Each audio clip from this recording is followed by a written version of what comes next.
Hey guys, my name's James. I play Rogue in World of Warcraft. My in-game name is JPC. It's my initials. This is my nickname growing up as a kid. Anyways, this is the first time you've seen me, I guess. I'll get a face cam soon for streaming, but this might be a little scuffed because I'm recording on my phone.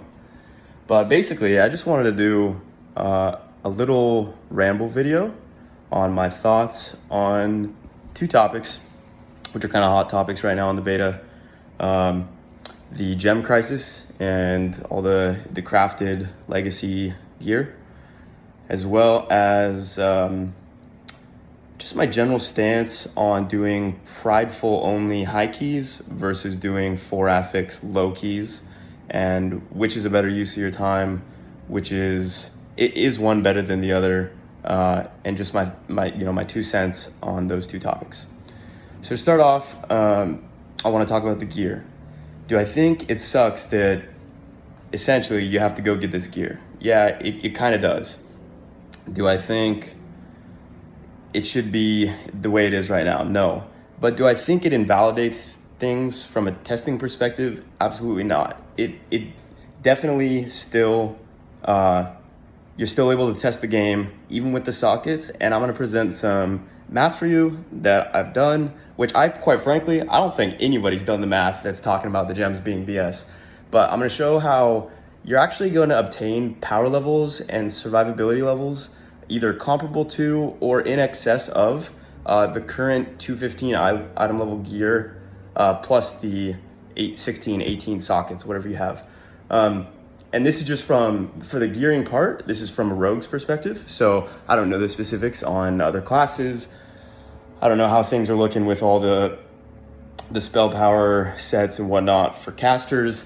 But just from the rogue perspective, you definitely will be doing more damage by the end of season 1 than you are now with 215 item level with 20 sockets. Absolutely.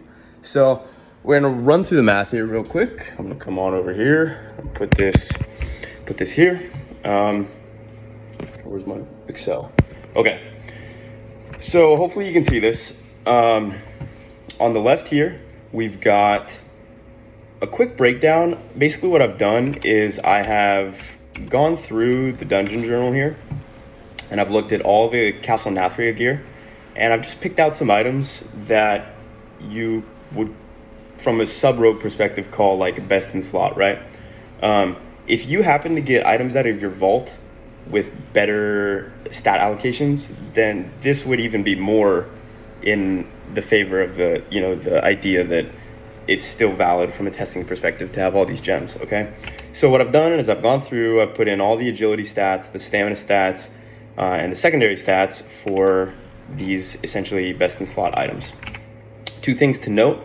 The trinket stats that I've put in, these are probably not going to be the best trinkets that you would use. These are also 183 item level trinkets. So these aren't even 233 or 226 item level trinkets, or item level in general, like you might get from Castle Nathria, okay? The weapons are 215 item level, and it's just the stats. So if you had 233 item level weapons, you would be doing significantly more damage because of the weapon damage stat on your weapons. And all of the stamina, agility, and whatnot would be boosted even more. So you can see right now, currently on beta, these are my stats scaled at 215 item level with 16 versatility sockets. These are my stats right here, okay? This is what you would have right here with all of the 233 gear plus 183 trinkets and 215 weapons, okay? So you can see, just from agility alone, you're going to have about 12% more agility, which is going to equate to about 12% more damage with the Castle Nathria gear than you will with your 215 item level with 16 sockets. So let's look at the main differences right here. You're losing out on 655 versatility, which is a lot. That's a lot. That's like about 14% damage, 13 to 14% damage, and it's half of that in terms of survivability, like damage reduction. And you actually don't gain this back in stamina, at least with all the math that I've done. Even though you're going to be upgrading your item level and getting more stamina, something about the scaling yeah. And there's a enchant column here too. This just includes 30 stats to chest, 15 agility to boots, and then all of your stamina bonuses from your weapon armor kits, or your armor kits, and your cloak stamina enchant, and your 30 stats on the chest. And then these are the 2 ring enchants here. So essentially you're losing 13 to 14% of your damage from versatility, but you almost immediately gain that back with the 12% increase in agility. So this is almost a wash right here, the versatility versus agility. But you're gaining like 500 mastery, and that's more than going to make up for the 2 to 3% difference, and it's going to push you over the edge. So you're going to be doing even more damage at some point in Season 1 with 0 sockets than you will with this 20 socketed gear, okay? If you add on 233 weapons, and then you add on 233 trinkets, you're going to be doing significantly more damage. And then if you add on better stat allocated gear, like from your weekly vault, or maybe there's niche PvP items, you will absolutely be doing more damage. So to look at it and be like, well, you know, you're able to pump way higher keys because you do more damage, it's like that's false. You're going to be doing more damage on live than, you know, they still have to tune things, but all else being equal is what I'm saying. You're going to be doing more with your gear on live than you will with on beta. You do lose some survivability, but frankly, a lot of times the reduction in survivability can just be overcome by playing better, you know, or you're going to kill the bosses quicker if you're doing more damage. And again, I don't know if it's going to stay the same for casters. I don't know how it looks for tanks, healers. I don't know any of that. This is just about rogues, okay?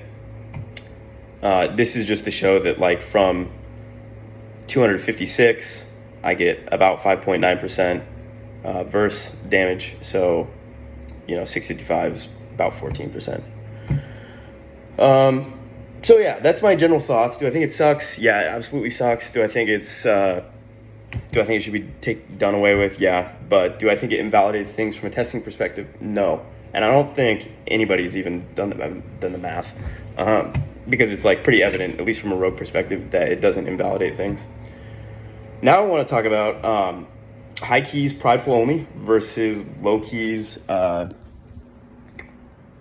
with 4 affixes. Which is better? Do I think one's better? And yeah. To answer this question, I first want to look at a 23 key and a 24 key versus a 20 key. And here you can see the scaling numbers on those. If you assign a base damage and health to mobs of 1, then you can see that, like, with 444% increased, over the base, it's going to be effectively, they're going to be doing 5.44 damage, and they're going to have 5.44 health on a 24 difficulty key, okay? And then on 23, you can see here with 403%, and then on the 20, what I've done here is I've added 4, okay? So this is fortified, the multiplier, 1.2 times the damage, 1.3 times the health, and you get these numbers here, 4.8 and 5.2.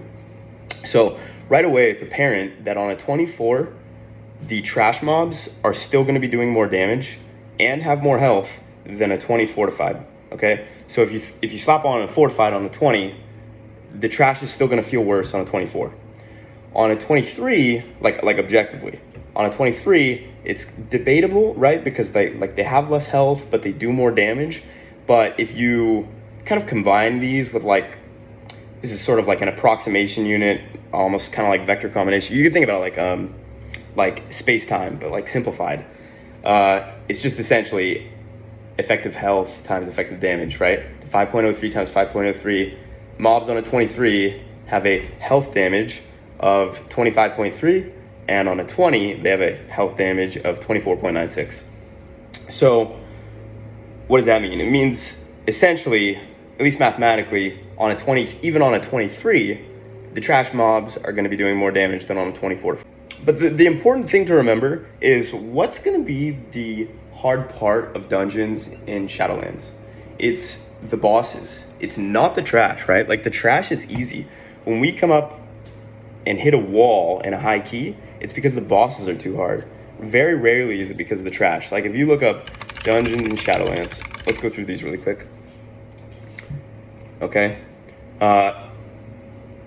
Plaguefall, third boss, last boss. Mists, second boss, last boss. Halls, second boss. Feeder of Pain, Gore Chop, and arguably on like a 25 and a 26, Zav is hard to get through. The other side, literally fucking every single boss in the other side is hard. Spires, second boss is hard. Last boss used to be hard when it was bugged. Now they fixed it. Sanguine Depths, third boss. The only two that really have trash difficulty is Sanguine Depths and Necrotic Wake. Both of those gauntlets can be rough, but it's not even the gauntlets in and of themselves necessarily. It's more the prideful timing and having your route planned out, which that just comes down to preparation and knowledge of the dungeon. So, but by and large, the theme is that the bosses are harder than the trash, right? So if you're doing this low key, like if you're doing a 20 with 4 affixes, yeah, you're making part of the dungeon harder, but realistically, you're only making the easy part of the dungeon harder. And if you've ever done a higher key, like you'll know right away that it's harder. That's why less people do it. And you have to play perfectly. Like if you make a mistake, there's no like, oh, I'm gonna get hit down to 10% health and then get healed up. No, it's like you fucking died and your team wiped because you died, and because your team wiped, you don't have prideful, and because you don't have prideful, you can't kill the boss, so you have to restart the whole fucking key. And that kind of like sequential gameplay where you have to play perfectly essentially throughout the whole dungeon, it makes it a lot harder, one, but in my opinion, it makes it more fun, more exciting, and more rewarding. And like at the end of the day, that's what you're trying to get out of video games, right? Like you want to have fun while you're playing it, and you want to enjoy it. And like the only way I can like really convey this is through like a quick anecdote. So we spent like 6 or 7 hours in 25 mists, and we were making good progression, but we didn't time it on 25. So you know, we sit there essentially wiping, right, for like 6 hours, and you're like, well, is that really fun? Well, then immediately after, me and a buddy, we went into LFG. It was a 20 mists, 4 affixes with Storming and Spiteful, okay? These are like the worst fucking affixes. And especially me, because I'm melee. And we got 3 pug players just from LFG, a tank and healer pug, which is like, in my opinion, the most important role. And we timed the 20, and this is without using the stupid ass like cheese trinket. This was just like a day or two ago after it was nerfed. And it was like, we did it on the first try with 3 deaths, right? And it's like, that doesn't like feel good. Like, I don't know, like on a low key, you can just like slam your face against the keyboard and time it. It's like, I would much rather do something where I know that we timed it because I played well, you know? And additionally, like you see other people doing, like you see these Chinese teams doing high keys like Skyline and BFC. And then, you know, if they're doing like a 22 of something hard like the other side, it's like, okay, well, why can't I do that? Like they did it, so let's try it, right? And like you go in there and you wipe, and then you get an appreciation for like how well those guys must have played in order to time those kind of keys. Another piece of this argument is this idea of like what you should be spending your time practicing. Like, what do you need to practice more, affixes or dungeon mechanics? By and large, most of the affix mechanics are carried over from, like, we've had these for years. You don't need to practice volcanic or quaking or any of that, right? There are new affixes which do merit a little bit of practice, but by and large, most of the affixes we've had around for a while. We know how they work. And also, I'd say affix mechanics are generally easier to learn than dungeon mechanics. And on top of that, if you really think about it, you're going to have 8 times as much practice with affixes as you will with dungeons, because your odds of receiving a specific dungeon key are 1 in 8, but on a given week, your odds of having the affix combination is 100%, because you're going to have it on every single key.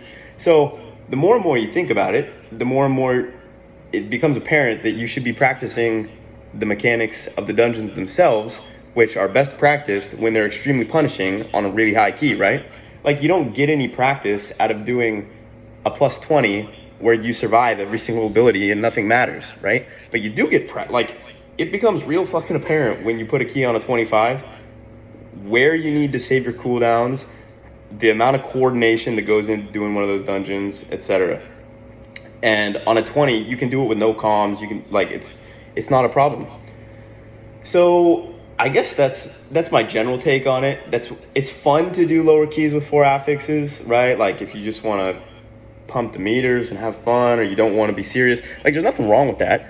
It's just my personal opinion is it's more fun to do challenging gameplay that, you know, requires teamwork and requires you to play at a high level.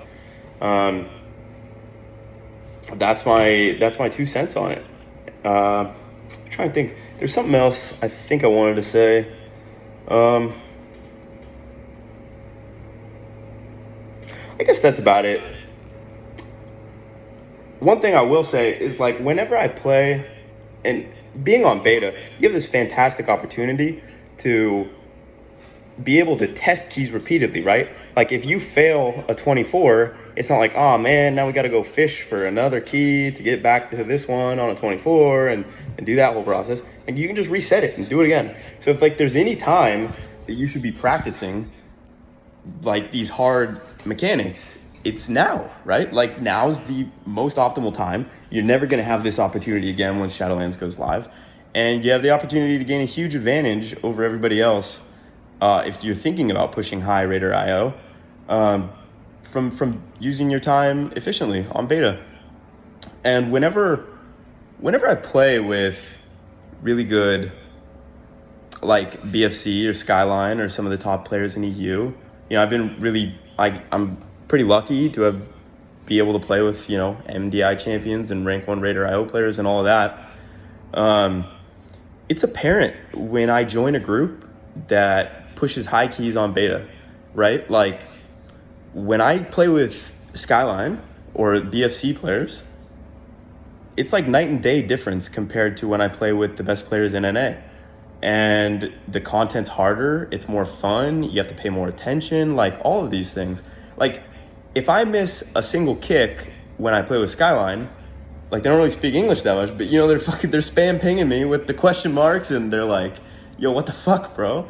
But when I play, you know, in NA, like, there are a few NA players that want to push high keys, but by and large, it doesn't even matter if you miss a kick, because no one's doing hard enough stuff to where it matters anyways.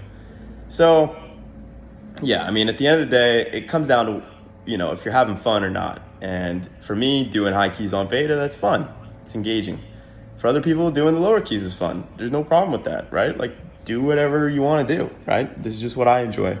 So those are my 2 cents on, you know, the gear situation and PRIDEFUL-ONLY versus 4 affixes. Like I said, you know, I'm streaming at twitch.tv/JPCTheman_. Gonna get a cam here soon, so I don't have to record this on my phone, and gonna get a second monitor so I can respond to people in chat and stuff. But yeah,